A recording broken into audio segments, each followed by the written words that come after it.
We are going to be reading James and the Giant Peach by Roald Dahl. We're going to start with chapter 1.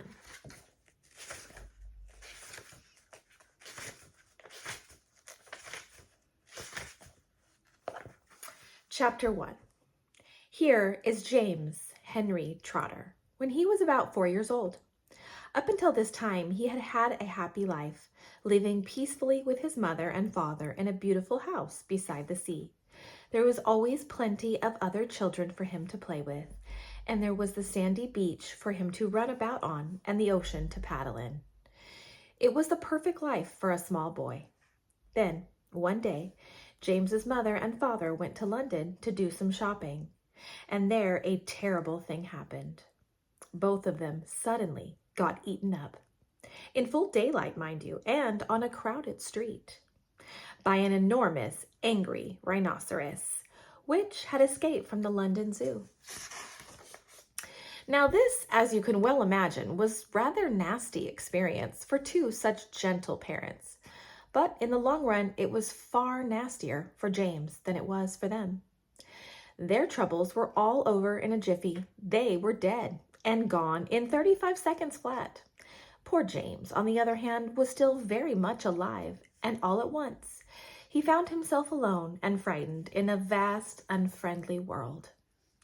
The lovely house by the seaside had to be sold immediately, and their little boy, carrying nothing but a small suitcase containing a pair of pajamas and a toothbrush, was sent away to live with his two aunts.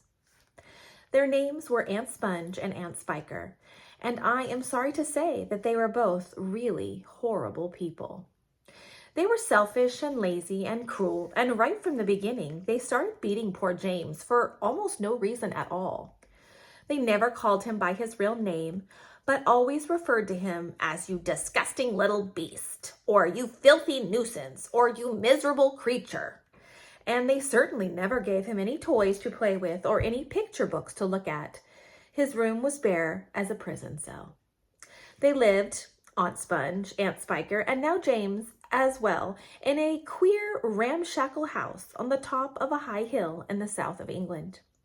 The hill was so high that from almost anywhere in the garden, James could look down and see for miles and miles across a marvelous landscape of woods and fields.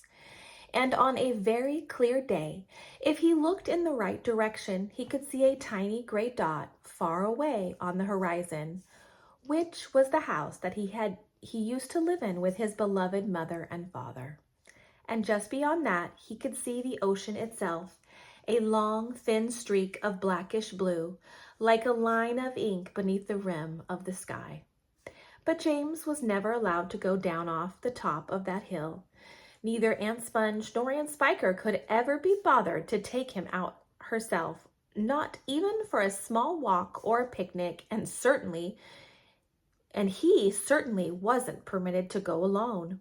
The nasty little beast was only get into mischief if he goes out of the garden, Aunt Spiker had said, and terrible punishments were promised him, such as being locked up in the cellar with the rats for a week, if he even so much as dared to climb over the fence.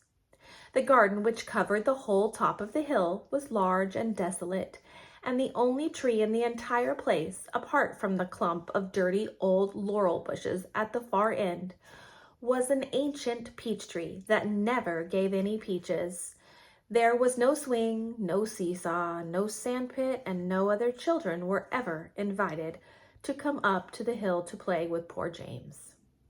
There wasn't so much as a dog or a cat around to keep him company, and as time went on, he became sadder and more lonely, and he used to spend hours every day standing at the bottom of the garden, gazing wistfully at the lovely but forbidden world of woods and fields and ocean that was spread out below him like a magic carpet.